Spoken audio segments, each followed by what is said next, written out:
Newsfirst, Newsline with Faraz Shaukat Ali. And a very good evening and welcome to Newsline. My guest this evening is a person who knows a thing or two about economics. He's been a career banker, gave that up and went into politics hoping to make a difference. Well, I don't think he's been given the opportunity yet, fully at any rate. But we got him here to ask him about the state of affairs in our country and especially how political chicanery is helping us, or is it not? Let's find out, shall we? Our guest is, today is Mr. Eran Wickramaratne, SJB Member of Parliament. How do you do, Mr. Wickramaratne? Are you well? Good evening. Keeping well. Thank you. Now, political chicanery, is it doing us any good? Because I lay on the line, shall I? We have the president of our country who, in Parliament, has made diagonally opposite speeches. Different things. Same subject, different answers.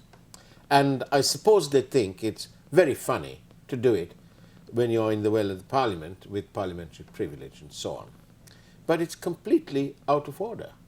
How can you possibly have two viewpoints on the same matter? One when you are not in power and one when you are in power.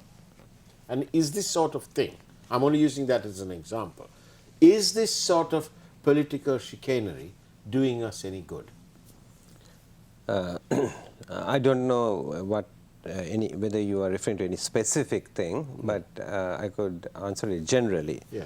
That you certainly have politicians speaking on a subject, and then you have them speaking later on the same subject and sometimes contradicting themselves.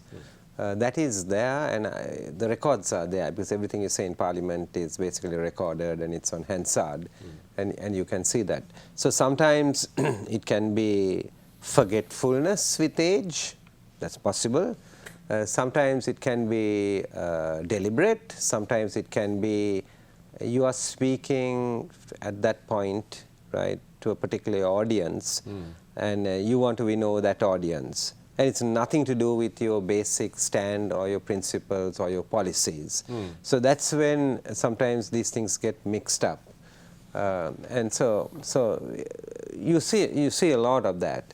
So I think the fundamental issue is, I think even in politics, you'd start with basically, what's my ethical position on this? What's the policy on this? And then it's not easy in politics. That's my personal view. And then you are in a collective view because you're working in a party or a corporate, if I can put it like that. And sometimes your views and theirs might differ. And then there are circumstances in which sometimes you have to go with the corporate view, just like working in a company. Sometimes if the view is very different and if the view involves a conscious decision, then you may even have to differ. You see, you may have to differ. But what's happening at the moment in politics is, of course, not really desirable, because we had a president, right, who is elected but was not acceptable. He had to go home. We have a new president who is come, same problem, legal but not legitimate. And then you have a parliament, right, people like myself there, again legal, but some people will say not legitimate. And actually to create the legitimacy, right, it's only possible where people get a chance to basically throw us all out or vote some of us in or new people to come in. That's the only way to actually create it. So this issue will be there, right, in the whole period up to or run-up to an election, whether it's about the president or whether it's about parliament. Mr. Wickramaratne, the president said yesterday, the day before, whatever, he said in Parliament that he's not going to let another Aragalaya happen. But he's the same man. When he was appointed the Deputy Prime Minister, when he was asked by the press, who said, oh, they can carry on. They can carry on, he said. Yeah, so I think it's the context of what he is saying, right? And in fact, I made this comment today in Parliament. Yeah. I heard the President he spoke on the votes of the Ministry of Defense. And after he had spoken on it, I made a brief comment after his speech, because actually I was focused today on information communications technology rather than on defense. But I had to make that comment. And the comment I made was that the President said that, you can't hide behind human rights and let the situation deteriorate, or basically to have a break in law and order. So that's a Hitler-esque position. Yeah, so I said that, right, because that's what he said. And I also said that we need to be conscious of the fact that you can't have state terrorism and basically violate human rights. So when you are in authority and when you have executive power, you have to basically be careful. The individual is supreme. Individual rights are supreme. They are enshrined in the Constitution. They are also enshrined in lots of global covenants. And we are committed in a democracy to basically protect it. Now, I think the mix-up is this, and I mentioned it in Parliament. I said the speech came across as if all the protesters were breaking the law, and therefore we should deal with them. Now, if he was referring, to that 2% or 3% or whatever who were breaking the law, we don't condone anybody breaking the law. Absolutely. People should be within the law. But the thing is, the way the speech came out was like he was condemning, when you use the word Aragalaya, you're condemning everybody. And most of the people who were there were peaceful people. They were peacefully protesting, and they really want to change in this country, and they had really good aspirations. We are with those aspirations ourselves. We want to see those changes. But that speech came across like he was basically, it almost came like everybody felt a bit insecure and threatened. And I think, I don't know whether that was his intention. If it was his intention, of course, we completely deplore it. But otherwise, if he was just referring to those who are breaking the law, then that's a different matter. But you're right. When he is being non-specific, the message goes out, and he may well turn around and say, well, if the cap fits, wear it. But that's one hell of a how do you do, if you ask me. Because there are, like you say, the majority of the protesters were peaceful, and they had no desire for violence or being subversive. What they did want was a change, a real change in the way their lives were being managed by the legislators of the day. And one of them, of course, ran away, leading to this other mess. So, I'd like to ask the question, really. So one left. He had a legitimate mandate from 6.9 million people, but he left. He made various mistakes or whatever. But the point is, bottom line, he left. He ran away. And then the parliament appoints this person who wasn't really constitutionally correct, but he didn't even win his seat. He was given a bonus seat. Again, a quirk in Sri Lanka's electoral system, I suppose. And now, 120 plus days later, I'd like to ask you the question, is he the savior, as he said to British television, that he came here because of a crisis, Churchillian-like? But is he really the savior in that way, or is he the problem? I must put it like this. That we Sri Lankans, right, have for too long been looking at an individual and thinking that an individual will come and they will, you use the word savior, which I think is, which you shouldn't even be using it on a politician, to tell you frankly. I do apologize, ladies and gentlemen, it's this not president, a savior, person in crisis. Yeah, whether it's this president or any president. We have had more than 40 years of this experience of looking at an individual. We thought the individual will come, they'll transform the country, and we'll have a better future and this. I think we just need to get out of this thinking, right? It's been a disaster, to tell you frankly. But we have all the right ingredients for a individual to come and shine like no other. Yeah, so this whole thing, I was watching it. We had to get out of this mentality. Today, President Wickramaratne spoke, and after he had finished his speech, right, he was leaving the chamber. And there are a few of us in the opposition sitting there, and I was observing it nicely, and then lots of comments were being made that most of those SLPP members, right, were all left with him. And there was the former president, Mahinda Rajapaksa. He was sitting on the front bench, and he was all alone. And I was kind of looking at it, and I was thinking to myself, like, my heavens, right? Earlier, when Mahinda Rajapaksa walks in, everybody stands up. When he walks out, everybody walks behind him. What I'm saying is this. I'm not talking about individuals, whether it's Ranil Wickramaratne or Mahinda Rajapaksa, X or Y or Z. I think we have to get out of this mentality. This mentality of thinking that, you know, there's going to be somebody who is going to come and save us from all these issues. This mentality of, you know, bowing down in front of people, worshipping people. We need to get out of that. I mean, we need to be a more cultured society, right? We have complex problems in this country, right? And solutions are needed. Yes, right? Eran. We need groups of people who will come around and work, right? So that's the Sri Lanka we need to build. So that kind of Sri Lanka that we need also needs approximately $500 million a month, or around $6 billion a year, for the basics, to keep the home fires burning, so to speak.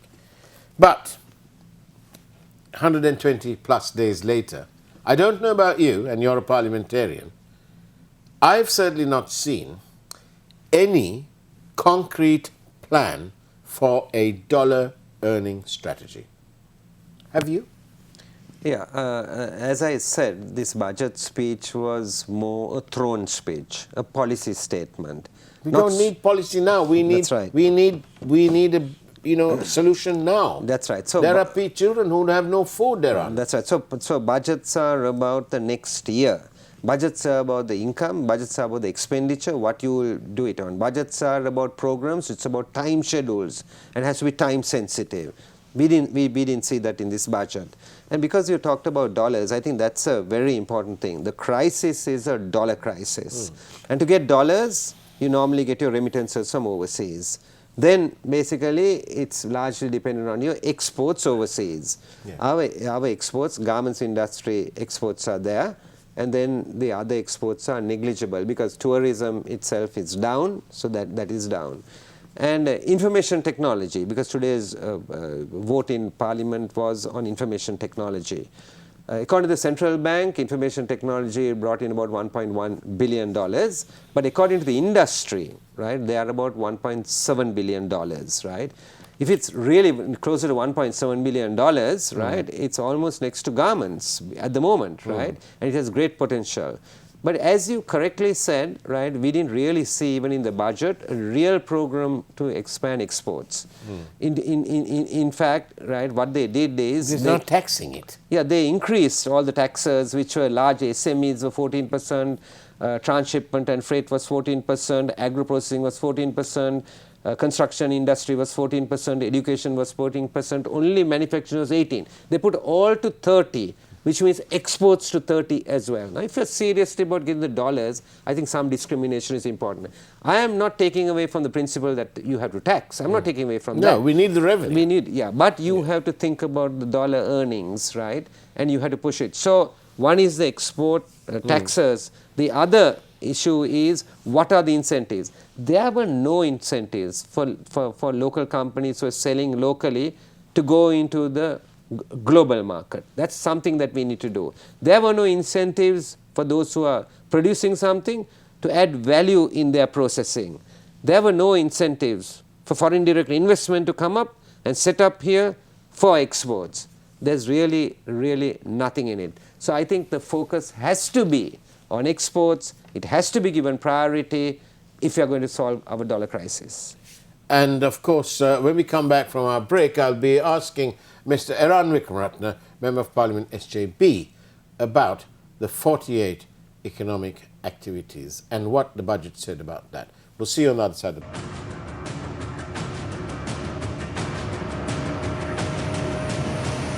News First, Newsline with Faraz Shaukat Ali.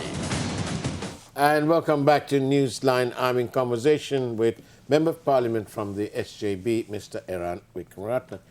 Eran, I wanted to ask you this. This budget, there's all this ooh-la-di-da talk about we must up the game, we must export more and all that. All very nice. Excepting, in reality, not a word about the 48 economic activities in this country. Central Bank has broken it down all nicely, it's all there. But not one word, excepting all these big, wide-ranging words like, oh, we must have this policy and that policy. But how about real specifics, like to say, if you want to export fruits, for example, and you're exporting only so much now, but we will encourage you, and these are the incentives that we'll give you to export more. Nothing. This blessed 48 economic indicators put out by the Central Bank and all that, completely ignored. Totally ignored. Those are the real things that's happening in the country today. Yeah, so clearly for us, as you said, exports has to get primacy. Just to give you an idea, right? Approximately 30 years ago, Sri Lanka was exporting $4 billion. Bangladesh was exporting $4 billion. Vietnam was exporting $4 billion 30 years ago. I was there in Bangladesh. So the company I worked, we basically got a leasing company. We're trying to get a banking license in Bangladesh, right? I've been there in Vietnam also 25 years ago and looked at Vietnam. And we were all about the same in terms of exports. Today, Bangladesh is $36 billion. That is 9 times more. Today, Vietnam is $300 billion exports. That's 75 times more. Sri Lanka has gone from 4 to 12, 3 times more. So clearly there is a problem, and so this problem has been coming for quite some time. So exports need to get primacy. Now we talked about the tax being 30%. Yeah. Bangladesh, it's 12%. Vietnam, it's 0%. Then we have even other countries like Kenya, Ethiopia, Egypt, and all these countries, right? It's often 0 and sometimes 0 for 10 years. As you said, right, they're very focused on getting their exports out, encouraging value-added processing and so forth. So we really didn't have any specifics in this, or how exactly are they going to increase the value addition, how exactly are they going to increase the exports. Nothing of that was there. So I think there's a lot more that needs to be done.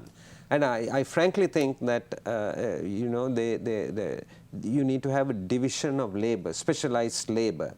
Sri Lanka has for too long, the president or the prime minister or a relative has been the finance minister of the country, right? And it shows what the result is, right? If you look at some of these other countries that have gone far ahead, they've had actually proper professionals in those seats, really focused on it. Like, you have a company, you have KPIs, you have goals, you know what your shareholders are expecting at the end of the year, and so forth. But here, there's no such thing.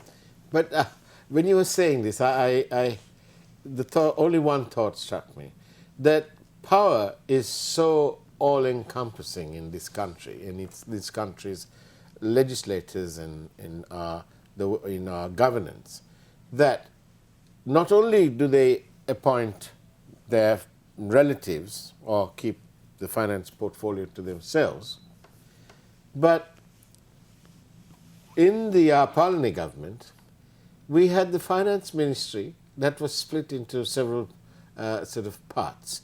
I was going to say, unfortunately, split into several parts like like the unfortunate Jamal Khashoggi, but leave him alone and the Saudis for doing what they did to him. We had a finance ministry that was sort of dismembered into bits. We had the central bank flying off somewhere else under the then prime minister, some economic, whatever it was called, ministry. And, we had the state enterprises taken away. But, the laws, the statutes, all referred to the Minister of Finance doing certain things. What I'm trying to say here is that they kind of fine-tune it for their own benefit? Yeah, so Faraz, I have said this, I said 40 years, looking at one individual, one president can change this. I think we have to get out of that. It just won't happen. It is, the record speaks for itself. Why can't we have it embedded in the Constitution? That's right. The other thing that we need to do is we just need to decide whether we are going to have 20 ministries or 25 ministries. Scientific studies about this have been done, right? And there's a logic behind it. And that's exactly what we should do. We can't depend on leaders, because if we leave to leaders, one day we have 25, next day we have 30, then we'll say unity government and we'll make it 40, and so forth and so on. I think we need to put it basically in the Constitution. Unfortunately, I have to say this, because discretion doesn't work and people don't know how to use their discretion. And if we do that, and there's scientific basis, studies have been done about this by many different people. In 1985, there was basically a committee set up, and they came up with a reform, and they said this is the scientific basis of a budget. More recently, I saw Verity Research had done a study, and they said this is more the ideal thing. Then in 2015, under President Maithripala Sirisena, professional body was appointed, they came up with a study. So the studies have been done, and exactly you know. And then what you need to do is name the institutions under it. You go to most countries in the world, whether you go in England or you go in the US or you go, you know, Bangladesh. Yeah, you will find that the agriculture ministry is still in the same corner. You'll find the finance ministry in the same corner. You'll find some other ministry in the same corner.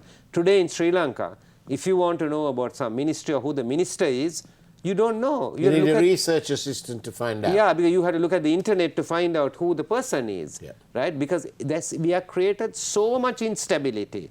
So subjects, my view is subjects must be put there, not allowing discretion to politicians or presidents, so that it is there. And then they get the opportunity of just putting the right person to do the job. We must learn from the 40 years of what a mess we have created. And these changes are imperative, they need to be done. Otherwise what happens is, they look at individuals, or they want somebody to cross over, and they want to basically get that person, they make an offer, there is some kind of a negotiation going on. I think we have to get out of this politics. And that is why I'm saying that it's better to put it in the Constitution. We can't go far wrong by that. We are going much further into a mess by actually allowing the discretion. But the President has said now that there will be no election called in February, when he is entitled to call for, if he wishes to. The President has every right to dissolve Parliament at the end of February. And he's now said that he won't do that. We don't know how much of that will actually become fact. But on the basis of what he's said, does that mean that we are in for another 2.5 years of a frustrating wait? Because as you say, you know, constitutionally, legally correct, but morally, no mandate. Yeah, so that discretion in the Constitution lies with the President, and he has to use his discretion. And you've just said that people don't know how to use their discretion. Yeah, carefully and intelligently he has to use it. That discretion is there. Then there are local government elections, which are also due. Because they were due a year ago, they were not held, they were extended, and it's possible to legally extend for a year, but they are due now. Now I would say this, we shouldn't play around with this, because we are playing around with democracy. Those elections must be held. That doesn't seem to me count for anything with them. We went back, if you look at it, we had provincial councils. Provincial council elections haven't been held for years now. What are we doing? We are undermining democracy. And then ultimately are we saying that democracy doesn't work? Democracy works if you play by the rules of the game. And now the local, so if the general election is not coming legally, still the local government elections have to come legally. If that's also not coming, I think we are in for trouble, because that means we are really undermining the democratic process. My view is this on elections, right? We can have these elections on the same day. We don't need to be even, you know, we must make democracy work. Have it on the same day. You go to the poll there, you decide how you're going to vote. Why are they so frightened? Why are they so frightened? I had a message from a viewer in Singapore who was watching the program, and then the next day he sends me this thing. he says, why is it that your politicians are looking in government side, why is it that they're acting and looking and feeling frightened? Is it the fear of losing their power? I don't know exactly, what the fear is. It may be because some of them are dependent only on politics, right, and on being in power. And it's connected basically to their income, it's connected to their families, the future of their children. It's the main cog. Yeah, the future of their children, and there's so much in it for them. And so for them, maybe that fear does exist. That doesn't certainly exist for the professionals in Parliament. And these professionals are there not only in the opposition, these professionals are there in government as well. And we speak to them quite frequently, and I don't think they have the fear. But there is a large group of people there. This is their survival. This is the only thing they do. And the more we have people like that, the chances of actually redeeming the country out of the mess is much less. They can't take bold decisions, and you have to take bold decisions. Now, if you take this budget, it was completely silent on expenditure, right? And today's debate in Parliament was about defense, was one of the subjects, right?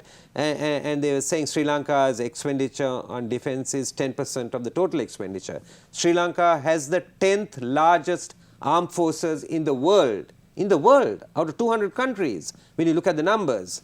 So clearly, people can always say, but special circumstances, we have to have this, we have to spend so much money and all that. Come on. At the end of the day, right, if we want to really advance, we have to compare ourselves with the rest of the world and the region. Do you know that we are spending 10% on defense, right, of our total expenditure? In Asia, only India is 9%, and India has several borders. It's a big power. All the other countries in Asia are between 1% and 5%, including New Zealand and Australia. And so, can I also say to you that the growth rate, the economic growth rate around Sri Lanka, the average is 6.5%. Yes. Sri Lanka is a minus. Yes, and if you look at the public service, the next big expenditure number, right, the public service, 1.5 million public servants, right, for 22 million population, 1:15, one public servant for 15 citizens. If you look at Japan, for example, probably one of the most efficient countries in Asia, in Japan, 125 million people, 3.3 million public servants, almost 1:40. You can see the difference. And then if you examine the public sector salary payments, right, in 2019, 49% of the salary pays in the public service was with the armed forces. I must say this, it's not the fault of the armed forces. I must say that. The armed forces have basically done the job that they are supposed to do. Yeah. It's not their fault, right? Because terrorism is here not because of the armed forces. It's here because politicians have failed. That is why the armed forces have been brought in. It's not the fault of the public servants, but politicians have gone around saying, vote for me, I'll give you a job. Even recently they said 100,000 new jobs. So it's the politicians who have to take responsibility. And I was expecting the new finance minister, Eran Wickramaratne, to be more drastic and actually do something about expenses, but I didn't really see that in this budget. I'm not surprised. 134 elected him, appointed him as the president. Eran Wickramaratne, thank you very much for being on Newsline. Thank you. And that's the way it was on Newsline. Take care. Have a wonderful day ahead of you. And, as always, God bless you all.